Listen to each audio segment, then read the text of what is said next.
The air hung thick and heavy, smelling of damp earth, rotting leaves, and the sweet cloying perfume of unseen blossoms. Dr. Aris Thorne swatted at a persistent mosquito, his brow furrowed with a mix of exhaustion and exhilarating anticipation. For 6 weeks, a small expedition team had pushed deeper into the uncharted heart of the Amazon, beyond the last known satellite imagery, beyond even the faintest whispers of the outside world. Their mission: to find what no one had found before, a truly uncontacted tribe. Aris, an anthropologist specializing in isolated cultures, lived for moments like these. The thrill of discovery, the chance to witness a way of life untainted by modernity, fueled his every step. His 2 guides, Matteo and Lena, experienced trackers from a nearby, long-contacted community, machetes glinting as they cleared the dense undergrowth. "Dr. Thorne, look," Matteo whispered, holding up a hand. His voice was low, barely disturbing the jungle's natural hum. Aris froze, straining his ears. A sound, faint but distinct, drifted through the emerald canopy. It wasn't the shriek of a monkey or the call of a toucan. It was music. He exchanged a baffled look with Lena. "Is that a radio?" he murmured, disbelief warring with curiosity. Radios didn't exist out here. No one did. The music grew louder as they cautiously advanced, a strange rhythmic beat, then a voice, deep and resonant, singing words Aris couldn't quite make out. But the melody was undeniably familiar. A bass line throbbed, accompanied by sharp drum beats, and what sounded like a wailing guitar. It was archaic yet utterly recognizable. "Can't be," Aris breathed, pushing past a curtain of vines. They emerged into a small, sun-dappled clearing. In its center stood not a radio, but a collection of crude hand-carved instruments. A hollowed log served as a drum, its skin taut. A series of stretched vines vibrated over a gourd, creating a bass. And singing with passionate intensity were a dozen people unlike any Aris had ever seen.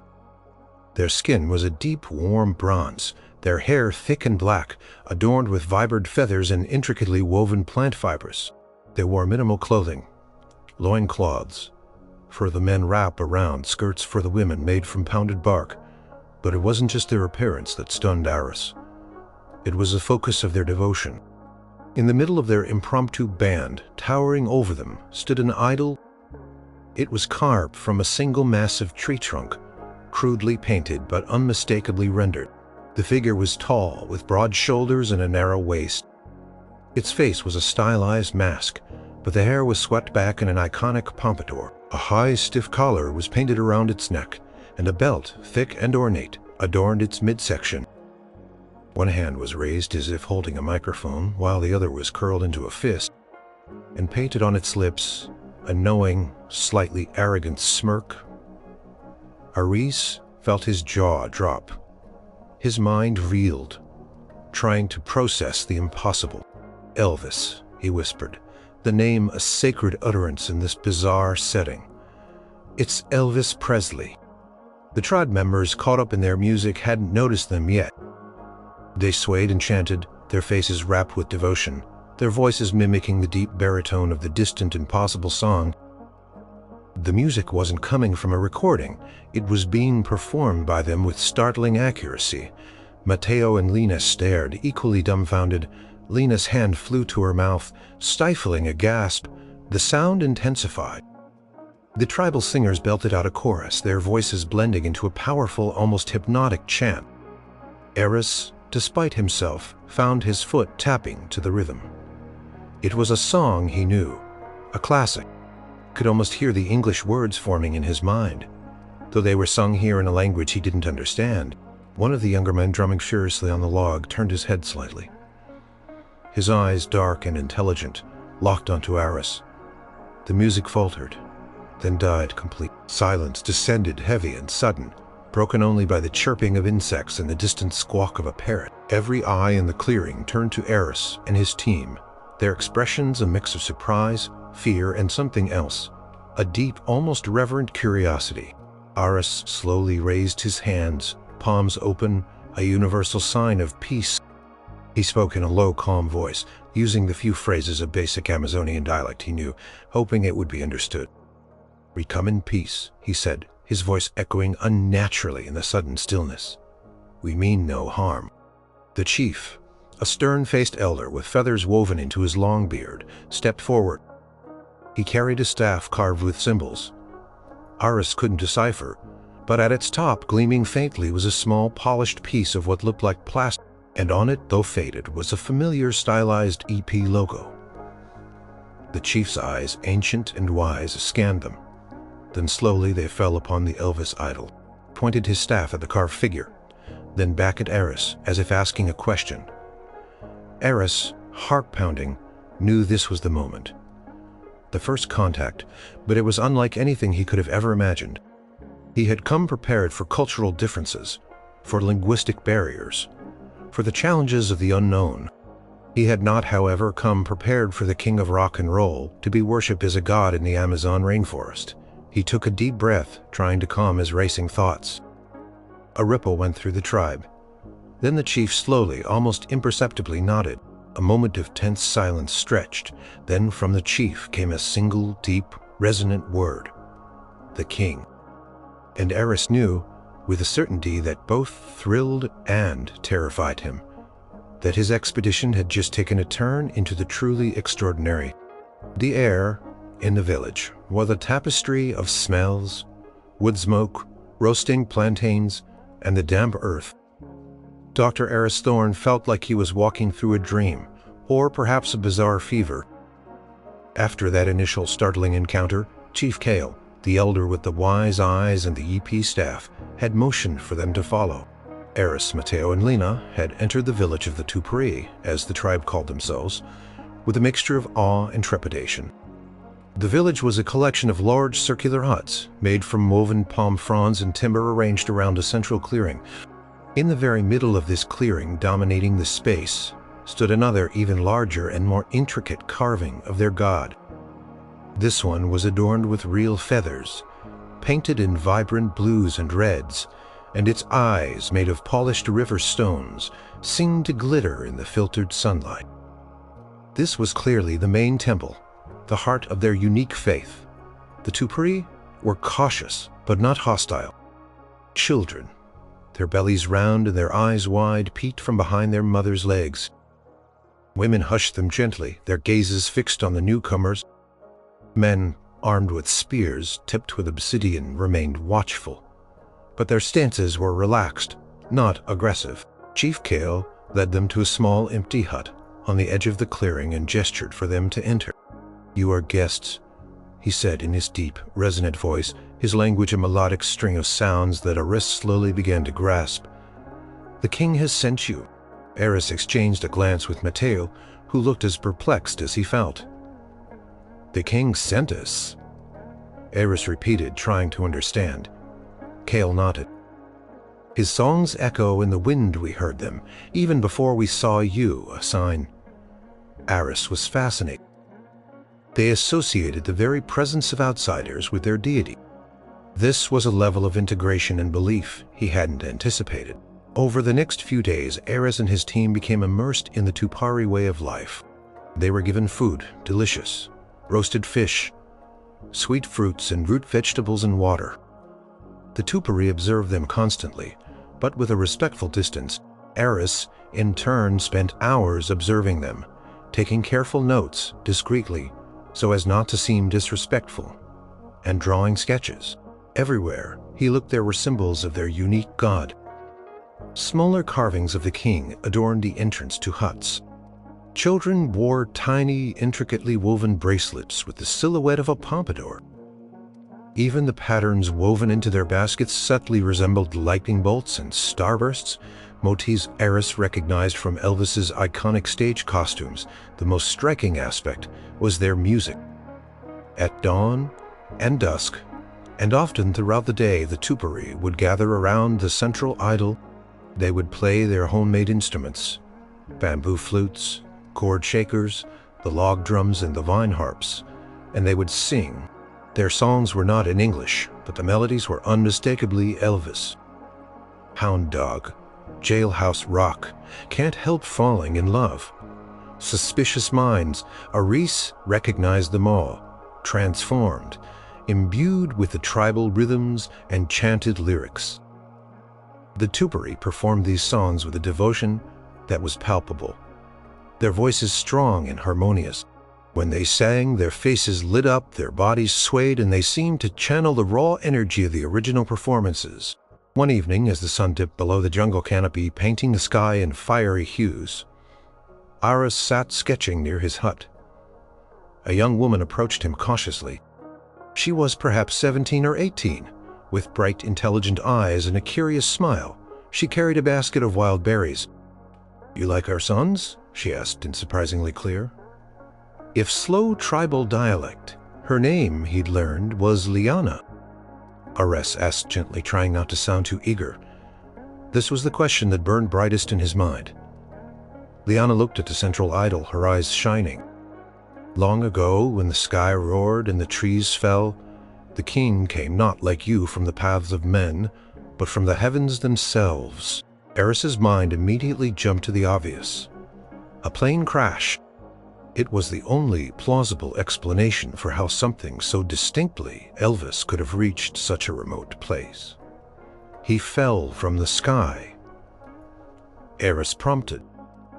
Not as a man, but as a spirit, he left behind his voice box and spirit cloth. The voice box sang to our ancestors.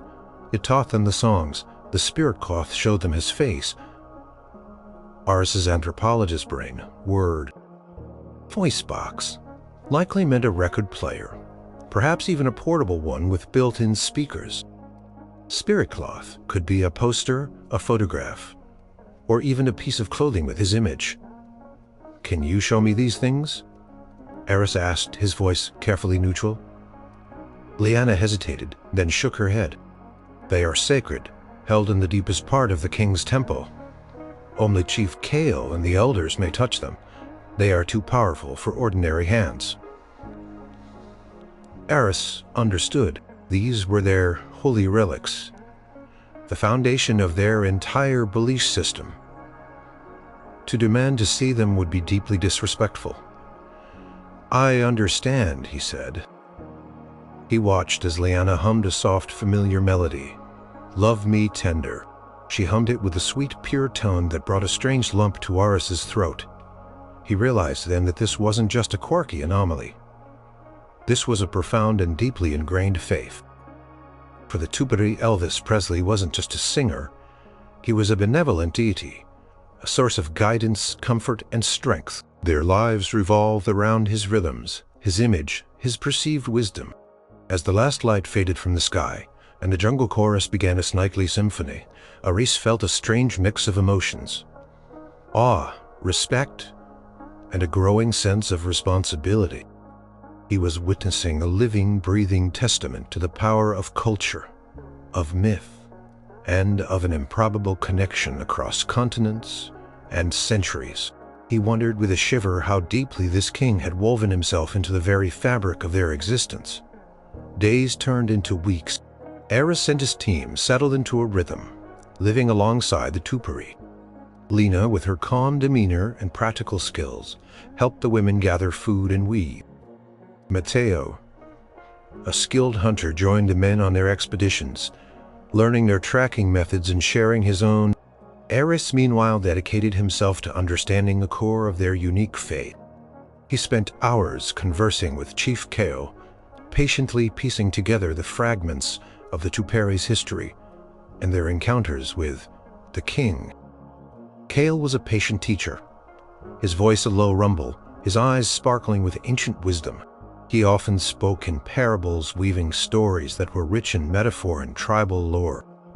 "King's echo," Kael explained one afternoon, tracing patterns in the dirt. With his finger, first came as a whisper, a sound carried on the wind. Our ancestors, they were afraid, they thought it was a spirit of the forest. Angry, Aris listened intently, visualizing the scene. "What kind of sound?" Kael paused, gathering his thoughts. "A voice strong yet soft. a rhythm that made the feet want to move.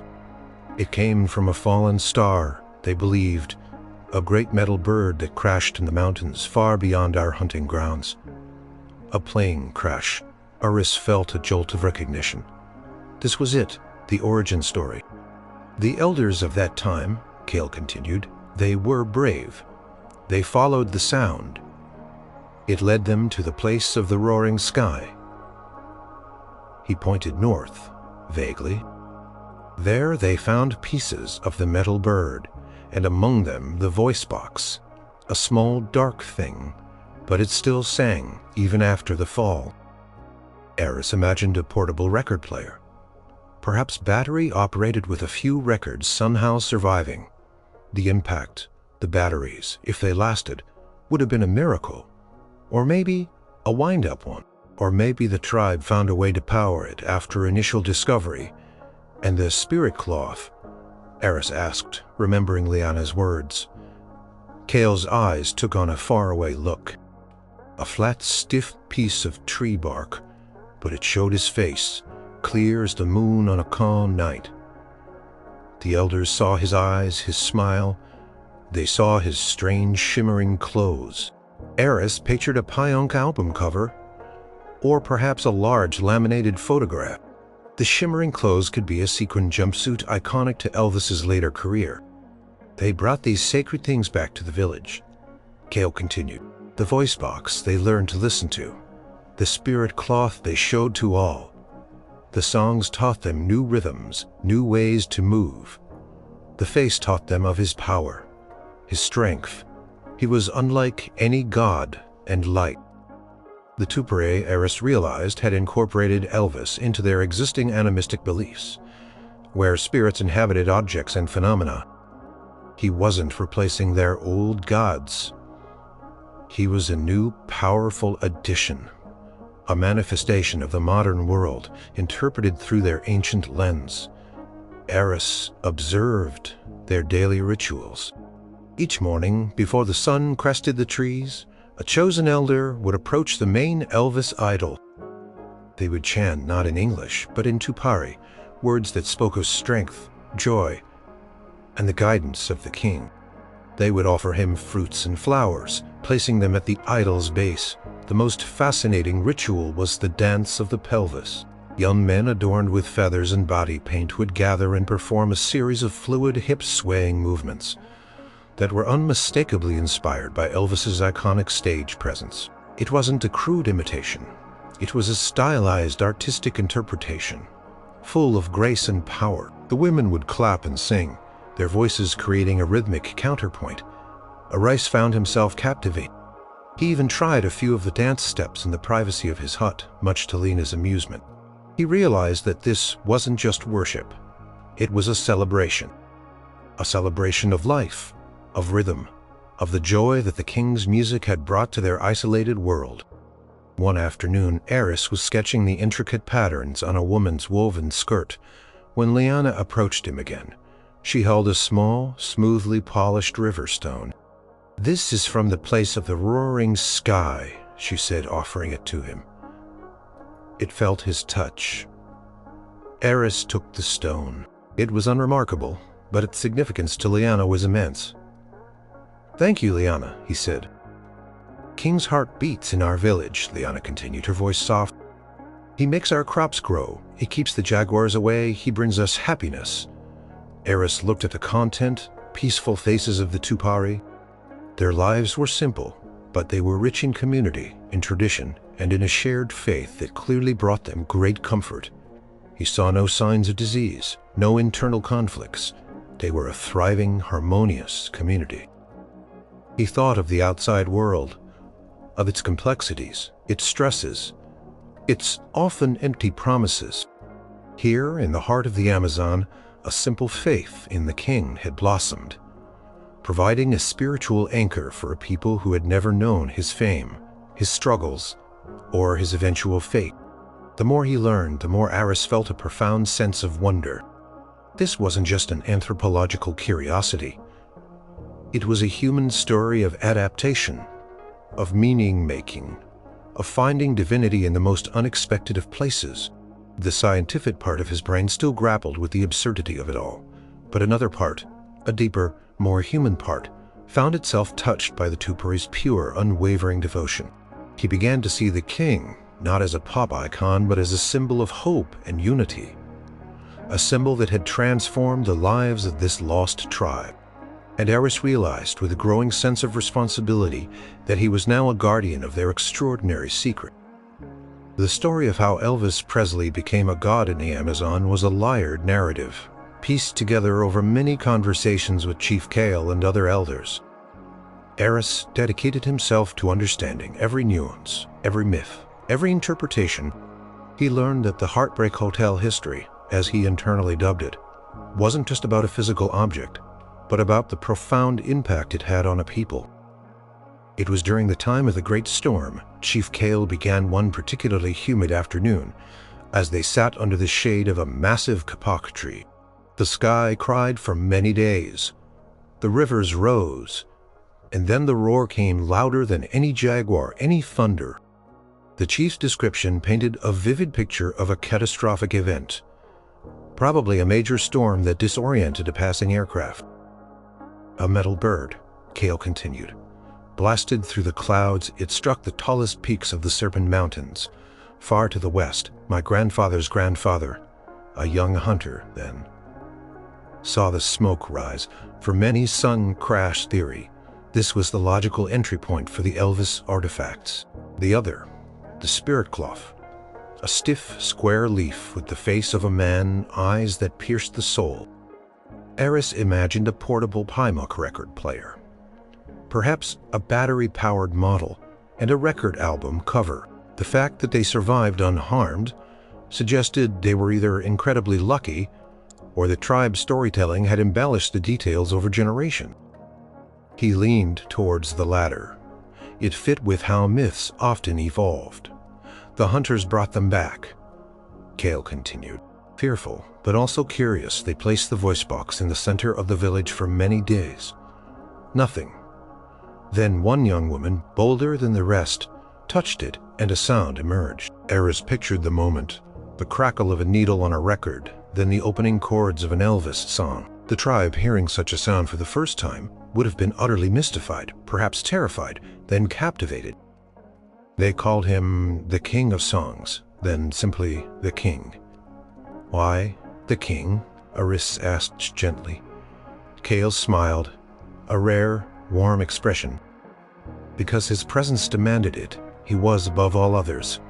His songs made their hearts feel big, their bodies want to dance. He made them feel powerful, like kings themselves. Over time, the tribe learned to operate the record player. Kael demonstrated how, over generations, they had carefully preserved the mechanism. They had learned to fashion new needles from hardened thorns and use certain plant oils to keep the motor oiled. For power, they had devised a clever system. A small, continually flowing stream provided energy to spin a primitive turbine, which in turn powered the ancient device. It was a testament to their ingenuity and their unwavering devotion to keeping the voice box alive. There was only one spirit cloth, Kael added, his voice tinged with sadness, and a few voice circles inside the box. They played them again and again. Our ancestors learned the rhythms, learned the sounds. They mimicked the words, trying to understand over time. The sounds became part of our own language, blended with our chants. Aris realized the implications. They likely only had a handful of records.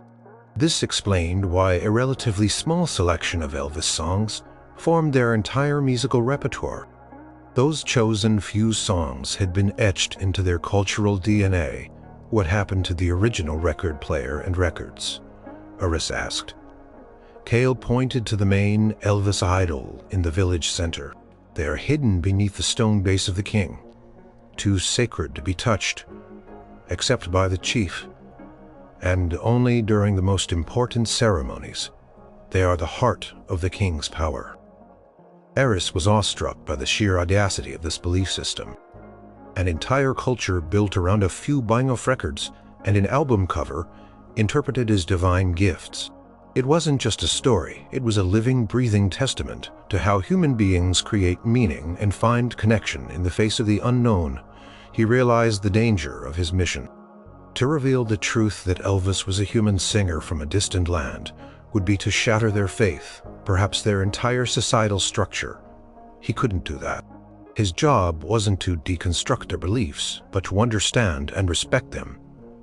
He also learned that the tribe sometimes faced challenges, rival tribes, encroaching jaguars, unpredictable weather.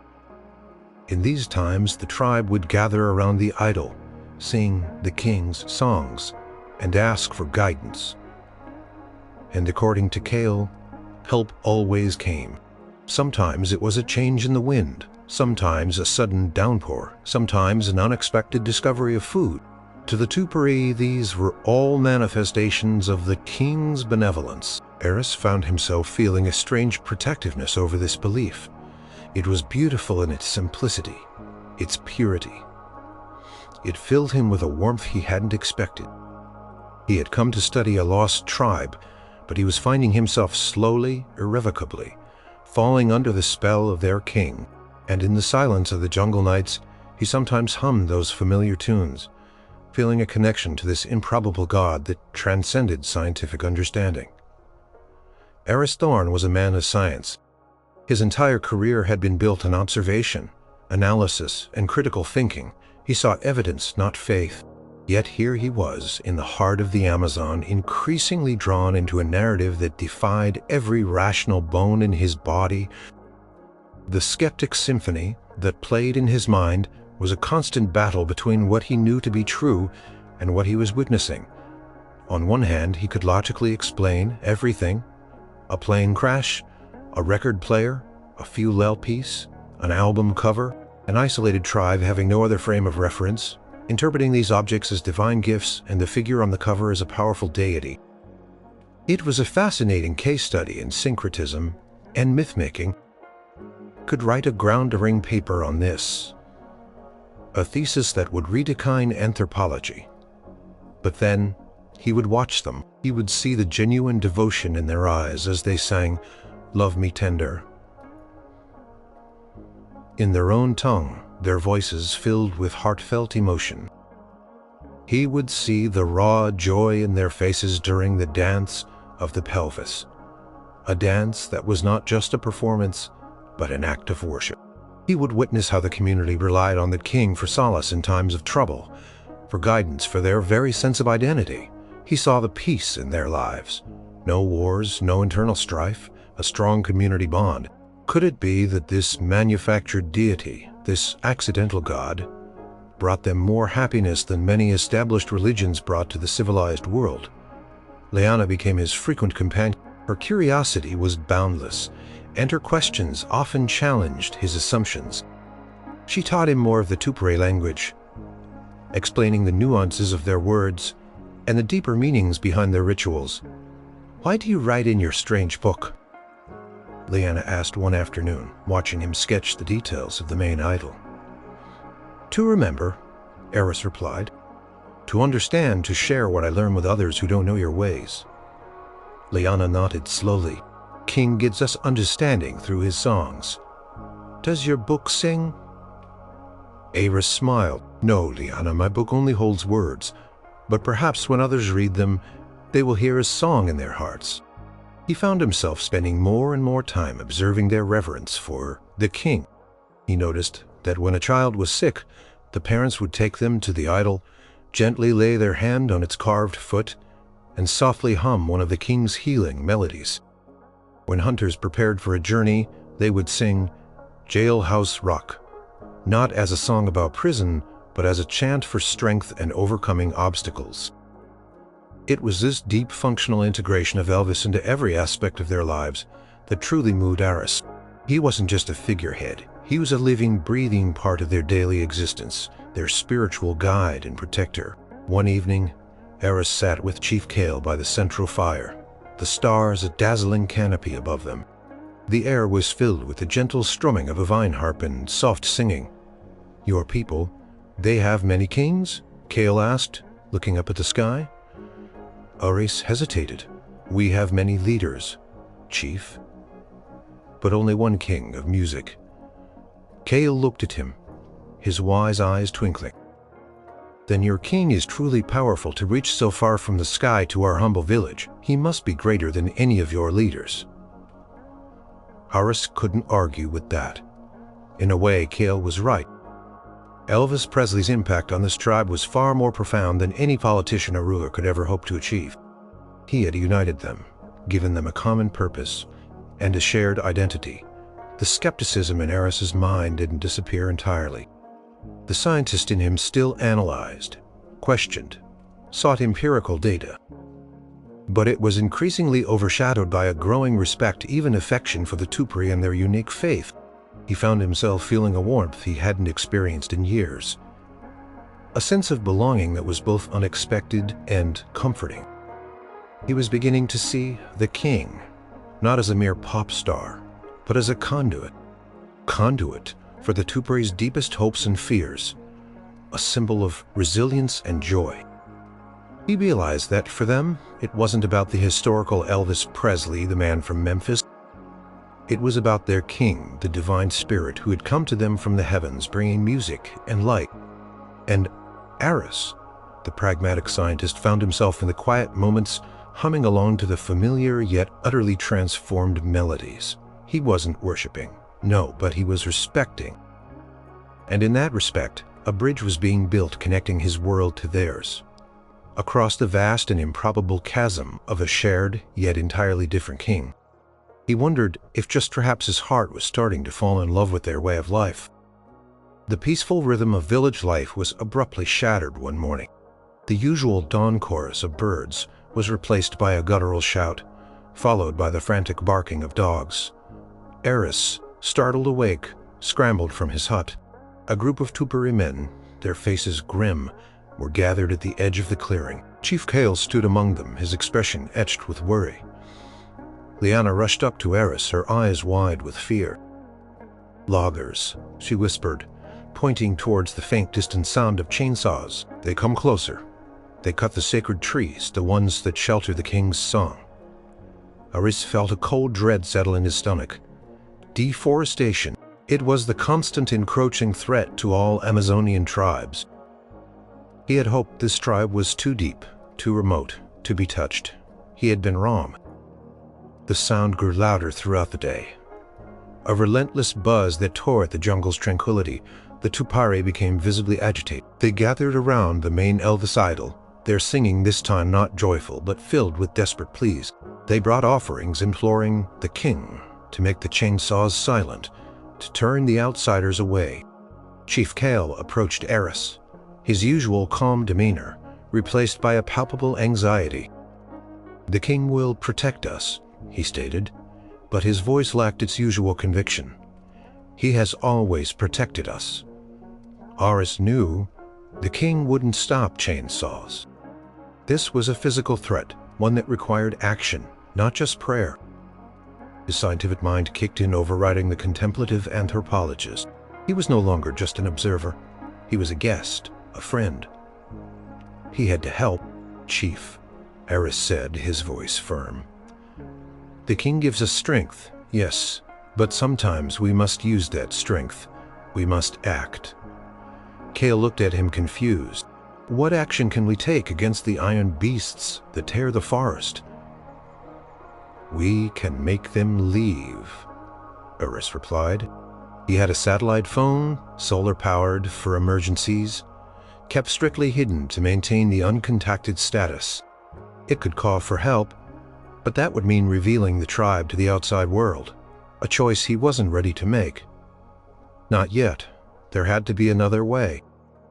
He thought about the logging operations he'd seen from afar in other regions. They were usually small, illegal outfits, keen on avoiding detection. They wouldn't want trouble. "How many men are there?" Aris asked Mateo and Lena, who looked equally grim. Mateo, who had been scouting, replied, "Maybe 8, with axes and chainsaws, no guns, that I saw." "Good," Aris muttered.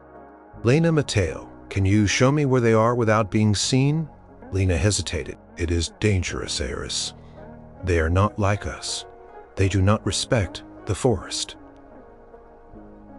I know, Aris said, but we can't let them destroy this village. We need to send them a message. They understand.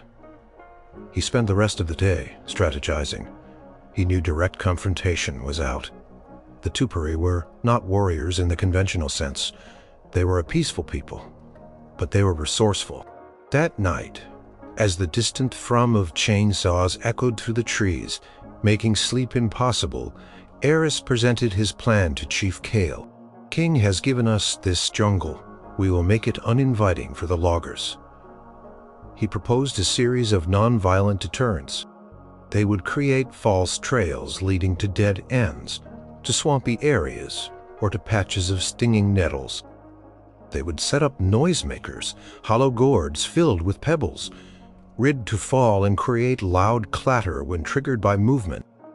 They would mimic the sounds of dangerous animals, jaguars, anacondas, using the skills Matteo and Lena possessed, amplifying them with makeshift resonators. Kael listened, his brow furrowed. These are not the ways of our people. It is not trickery, Chief Aris argued. It is protection. It is making the king's forest unwelcoming to those who would harm it. It is acting with wisdom, not violence. Liana, who had been listening intently, stepped forward. Chief, the king sings of strength and cleverness. He sings of outsmarting the Jailhouse Rock of their greed. Perhaps this is the action he desires. Kael looked at Liana, then at Aris. He studied Aris's determined face, seeing not just a scientist, but a man genuinely committed to their well-being. Finally, slowly, he nodded. Then let the king's song guide our hands. The next morning, the village buzzed with a different kind of energy. The fear hadn't vanished, but it was now channeled into purpose. Under Aris's direction, and with Matteo and Lena's expertise, the Tupari set to work. They moved silently through the undergrowth, their knowledge of the jungle allowing them to set up their traps with uncanny efficiency. Aris felt a surge of adrenaline. This wasn't a research trip anymore. This was a fight for survival. And he, the detached observer, was now leading the charge, hoping that his modern ingenuity, combined with ancient wisdom, would be enough to save this extraordinary tribe and their remarkable king. The time for conversation was over. It was time for action. The next few days were a tense, silent war waged against the encroaching loggers. Aris, Matteo, and Lena, accompanied by a handful of the bravest Tupari men, moved like ghosts through the forest, setting their deterrents. They built alarm systems, from dried gourds strung with vines, positioned to tumble down hillsides and create a terrifying clatter if disturbed. They smeared certain trees with the sap of plants that caused itchy rashes, knowing the loggers would eventually brush against them. Matteo and Lena, masters of jungle mimicry, practiced their animal calls, ready to unleash a symphony of growls and hisses. At strategic moments, Aris focused on the human element. He knew loggers were often superstitious. His goal wasn't just to annoy them, but to make them believe the jungle itself was fighting back. Perhaps even that supernatural forces were at play. The first signs of success came quickly. The chainsaws, which had been a constant drone, began to stutter, then silence, followed by shouts of frustration. They hit the stinging plants, Matteo reported back, a rare smile gracing his lips. One man was screaming like a child. Later that day, Aris heard the loud clatter of their gourd alarms. He imagined the loggers, deep in the dense canopy, suddenly surrounded by unseen noises, the air filled with the terrifying roars of unseen jaguars. He also had a trick up his sleeve. He had a small, powerful battery-operated speaker, originally for playing back animal calls during research. He'd loaded it with a selection of Elvis's most dramatic, echoing songs. That night, as the loggers made their camp, Aris and Matteo crept close. Aris carefully positioned the speaker, aiming it towards their makeshift shelter. He pressed play. Suddenly, a booming, distorted rendition of "Suspicious Minds" ripped through the jungle silence. It was loud, eerie, and utterly out of place. The loggers screamed. Aris and Matteo quickly retreated, stifling their laughter. The next morning, the chainsaws were silent. Aris' costly old mate. The loggers were still there, huddled around a dying fire, their faces pale and drawn. They looked exhausted, haunted. One man kept nervously glancing at the trees, muttering about forest spirits. Aris knew this wasn't enough to make them leave permanently. He needed a final push. He spotted their small makeshift raft tethered to the river bank, used to transport log. That night, under the cover of darkness and a new moon, Aris and Lena carefully loosened the ropes of the raft. They didn't cut them, just untied them enough so that the raft would float away slowly, with the current appearing as if it had simply come loose. The next morning, chaos erupted. In the loggers' camp, their raft was gone. Without it, transporting the cut timber was impossible. They couldn't stay. By midday, Aris watched from a hidden vantage point as the loggers, defeated and demoralized, gathered their few remaining supplies and trudged back the way they came, their axes slung over their shoulders. Like heavy burdens, no chainsaws, no triumphant shouts, just the shuffling of tired feet and the quiet, relieved sigh of the jungle as its invaders retreated. Back in the village, news of the loggers' retreat spread like wildfire. The Tupari erupted in cheers and celebration. They gathered around the Elvis idol, not in desperation this time, but in joyous thanksgiving. "The king has answered," Chief Kael boomed, his voice strong again. "He sent his voice to make them flee. He made the jungle turn against them." Aris stood on the periphery, watching the celebration, a quiet satisfaction filling him. He hadn't revealed his role fully. He had allowed the Tupari to interpret the events through their own spiritual lens.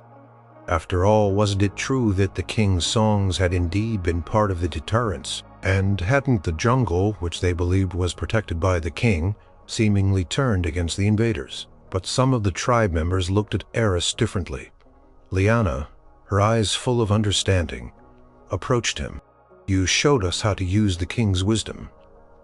Aris, you spoke to the forest spirits in a new way." She didn't press him for details, but her knowing smile told him she suspected his hand in the divine intervention. Even Chief Kael, as he clasped Aris's shoulder, looked at him with a new depth of respect. "You carry the king's strength in your heart, Aris," he said. "You helped us see his hand in the leaves, his voice in the wind." Aris felt a profound sense of accomplishment, not just as a scientist, but as a human being who had genuinely made a difference. He hadn't imposed his beliefs, he had leveraged their own to protect. He had used his helping hands to reinforce their faith, rather than dismantle it. The suspicious minds of the loggers had been turned against them, but for the Tupari, their minds were now filled with renewed faith and their hearts with gratitude. He knew then that his connection to this tribe and to their unique king was no longer just academic. It was personal. The loggers gone, a palpable sense of relief and renewed optimism settled over the Tupari village. The air, once heavy with fear, now hummed with a vibrant, joyful energy. The threat had passed, and for the Tupari, it was definitive proof of the king's enduring protection. Aris, Mateo, and Lena were no longer merely guests. They were heroes. The tribe embraced them with an openness and warmth that surpassed anything Aris had experienced before. Children, once shy, now clambered onto his lap, eager to show him their drawings of their king. Women offered him the choicest portions of food. Men sought his counsel on hunting routes, not just as an outsider, but as someone whose judgment was now implicitly trusted. Chief Kael's acceptance was the most profound. He invited Aris to sit by his side during council meetings, giving him an honored place usually reserved for tribal elders. He began sharing even more sacred stories, ones that went beyond the basic origin of the king, delving into prophecies and deeper spiritual interpretation. "You speak the king's wisdom," Kael often said. "Even if your tongue uses different words, you see his power. Even if your eyes have known other worlds." Aris found himself deeply moved by this trust. He had come to observe, to document, but he had inadvertently become an integral part of their lives. He felt a profound connection to these people, to their simple yet rich way of life, and even to their improbable God. He had found a sense of belonging he hadn't known. He was missing. He also found himself reflecting on the term ghetto of the jungle, a phrase he'd used in academic papers to describe isolated, marginalized communities. But there was no ghetto here. There was a thriving, self-sufficient community rich in culture and spirit. Their isolation had protected them, allowing their unique faith to flourish, unmarred by the cynicism and complexities of the outside world. Liana, in particular, blossomed in his presence. She asked him endless questions about his world, but always with respect and curiosity. Never judgment. She told him more about her people's traditions, their hopes for the future, their dreams, all filtered through the lens of the king. Sometimes, Liana confessed one evening as they watched the fireflies dance, I wonder what the king's world was like, the place from which he sent his voice box and spirit cloth. Aris paused, considering his answer carefully. Could tell her about Memphis, about rock and roll, about the millions of fans, about the loneliness of fame. But what good would it do? It would only complicate their beautiful, simple truth. It was a world of many sounds and many people, but I think, he looked at the central Elvis idol bathed in moonlight, that the king would be very happy to see the peace and joy he has brought to your world. Liana smiled, a radiant, trusting smile. Yes, she agreed. He sings of happiness. He brought us happiness. Aris found himself feeling less like a scientist and more like a guardian. He hadn't just saved them from loggers. He had inadvertently reinforced their core belief system. He had witnessed firsthand the immense power of shared faith, even one born of accident and misunderstanding. He understood now that the king was more than just Elvis Presley. He was a symbol of hope, of unity, of protection. He was the anchor of their community, the source of their strength. To them he was real, and in a way, in the heart of the Amazon, he truly was. His own suspicious mind, the scientific skepticism that had once been his defining characteristic, had softened.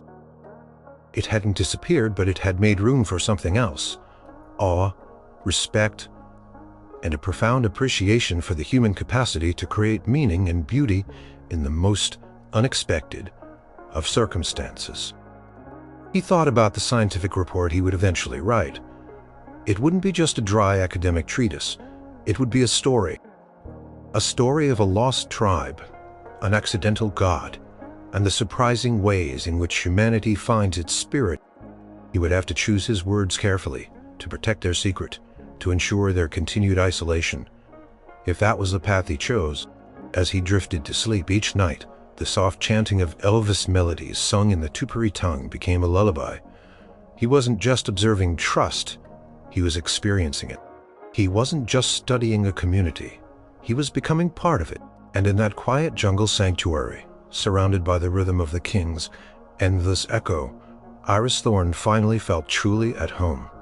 The ghetto of the jungle, it turned out, was a paradise. Time for Aris and his team to return to civilization was approaching. Their supplies were dwindling, and their original mission parameters had long been exceeded. But the thought of leaving the Tupari filled Aris with a deep, unsettling ache. He had come to the Amazon seeking discovery. He had found something far more profound: a home for his heart. He spent hours in quiet contemplation, sitting by the river, the gentle current mirroring the turmoil in his mind. The central question gnawed at him. What was his responsibility now? Option A: reveal the tribe, return to the outside world, present his findings, publish his groundbreaking research. The Tupari would become a global sensation. Funds would pour in for their protection, perhaps exploitation, the erosion of their unique culture. Could their simple faith in the king withstand the onslaught of modern reality? Would they be able to adapt to a world that saw Elvis Presley as a historical figure, not a divine protector? Tourists, missionaries. It felt like a betrayal. Option B. Protect their isolation, return and keep their existence a secret. Burn his notes, he erased the GPS coordinates. Lie to his university, to the world. It would mean sacrificing his career, the potential for fame and recognition. But it would mean preserving their innocence, their faith, their way of life. He thought of Chief Kael, his wise eyes full of ancient wisdom. He thought of Liana, her bright spirit and insatiable curiosity. He thought of the children, their joyful laughter echoing through the village as they danced to the rhythms of the king. He thought of the profound peace he had found here, a peace he hadn't known was possible. He was falling in love with their way of life. Not a romantic love, but a deep, abiding affection, a recognition of profound beauty and harmony. He had witnessed a self-sustaining, joyful community that needed nothing from the outside world except to be left alone. One evening, Aris sat with Lena and Matteo. They too felt the weight of the impending decision. They are good people. Aris, Lena said softly. They deserve their peace. Matteo nodded. The outside world, it takes more than it gives. Here they have everything they need. Aris knew they were right. His scientific ambition felt hollow compared to the profound human connection he had forged. He knew what he had to do. The choice was clear, even if the sacrifice was immense. The next morning he sought out Chief Kael. He explained as best he could the nature of his world, the vastness of it. The people who would want to know about the Tupari. Kael listened patient, his face unreadable. When Aris finished, the chief was silent for a long moment. Then he spoke. You have walked with us. You have shown us that the king's hand reaches far. We are grateful. But the outside world is different, Chief. Aris began. It might not understand the king's ways. Kael's eyes twinkled. King is understood by the heart, not by the strange markings on your papers. We do not need their understanding. We need our forest, our songs, our peace. He looked directly at Aris. What will you tell your people? Aris took a deep breath. I will tell them that the jungle remains vast, that there are still mysteries, that some places are meant to remain untouched. I will tell them that I found nothing. He spent his remaining days preparing to leave. He took no more notes, drew no more sketches. He carefully burned the few research notes he had, ensuring no trace of the Tupari's location remained. He ensured his satellite phone was wiped of any location data. His GPS device was disabled, its memory cleared. He gathered a few personal mementos from the tribe, a simple woven bracelet from Liana, a small carved bird from one of the elders, a smooth river stone from the place of the roaring sky. These would be his private treasures, his connection to the extraordinary secret he would carry. As the day of departure arrived, the entire village gathered to see them off. There were no grand goodbyes, no overt displays of sadness. It was a quiet, dignified farewell, filled with mutual respect and unspoken understanding. Liana stood a little apart, her eyes shining. Will you sing the king's song in your world, Aris?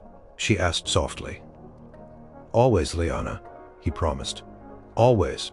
Chief Kael approached him, his hand warm on Aris's shoulder. The forest remembers Aris Thorn, and the king remembers. You are always welcome here. Aris nodded, a lump in his throat. He looked at the Elvis idol standing tall and proud in the center of the village. He wasn't just leaving a tribe, he was leaving a part of himself. He was leaving a world where a king of rock and roll had become a spiritual anchor, a guardian of peace. And he knew with absolute certainty that he had made the right choice. He would protect their secret, and in doing so he would protect a piece of magic in a world that sorely needed it. He was ready to face the music of his own world, knowing he carried the silent, powerful echo of the king in his heart. The return journey was a blur of discomfort and reflection. Aris, Matteo, and Lena pushed through the dense jungle back towards the rough airstrip where a small bush plane would eventually pick them up. The sounds of the jungle were the same, but to Aris they now carried the faint rhythmic echo of Elvis melodies. When they finally emerged from the tree line and saw the distant glint of the plane's wing, a profound sense of finality washed over Aris. This was it, the crossing back into his old life. Upon their return to civilization, Aris delivered a sparse, deliberately vague report. He spoke of encountering signs of previous human activity, but nothing conclusive regarding uncontacted tribes. He cited the extreme difficulty of the terrain, the challenges of the environment. His university colleagues were disappointed but understanding. He was an adventurer after all. Sometimes expeditions simply yielded no major discoveries. His personal life, however, was changed forever. The bustling city felt overwhelming, its noises harsh, its pace frantic. He found solace in long walks, in the quiet contemplation of nature. He continued his work, teaching and writing, but his focus had subtly shifted. He spoke more about the importance of preserving wild places, about the inherent value of diverse cultures, even those unseen. He carried the Tupari with him. Every day, he kept the small river stone Liana had given him on his desk, a silent reminder of his promise. Sometimes, in the quiet of his apartment, he would hum, "Love Me Tender," or "Can't Help Falling in Love." Not in English, but in the soft flowing sounds of the Tupari tongue. He knew that somewhere, deep in the Amazon, the Tupari continued their lives, guided by the king. He pictured them gathering around the idol, their voices raised in song, their hips swaying to the sacred rhythm of the dance of the pelvis. He imagined Chief Kael, wise and serene, leading his people with the strength and conviction he believed came from their divine protector.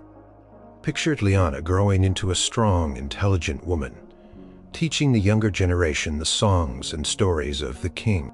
Occasionally received updates from Mateo and Lena, who sometimes worked with other scientific expeditions in less remote areas of the Amazon. Their coded messages always contained subtle reassurances. The forest breathes well. The sounds remain clear. The old ways hold strong. It was enough for Aris to know his secret was safe and the Tupari were thriving. Years passed. Aris became a respected, if somewhat enigmatic, figure in his field. He never published his true findings, never revealed the location of the Tupari. He lived with the weight and the warmth of his secret, a silent guardian of an extraordinary piece of human history. One day, Aris, now older, with a touch of gray at his temples, sat in his study. He was listening to a familiar song, a classic. Elvis Presley's voice filled the room, strong and vibrant. Closed his eyes and the concrete walls faded away, replaced by the verdant canopy of the Amazon. He saw the fireflies, heard the jungle chorus, felt the warmth of the community. He smiled. For the Tupari, Elvis Presley wasn't just a fleeting celebrity, a voice from a bygone era. He was eternal. He was the sun that warmed their days, the protector who guarded their nights, the rhythm that pulsed through their lives.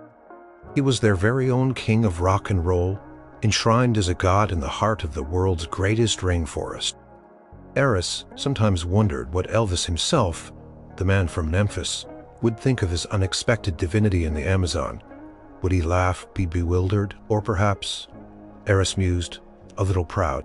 After all, few people, no matter how famous, could claim such a devoted, utterly unique legacy. The story of the Tupari tribe was not one of scientific revelations shared with the world, but of a private miracle, a testament to the boundless human spirit. Aris had chosen to let them live their truth, their Viva Las Amanonas, a vibrant, improbable celebration of life, faith, and music, hidden from the world, but forever etched in his heart. And in that choice, he found a deeper meaning to his life, a silent symphony of satisfaction that echoed louder than any fame could have brought him.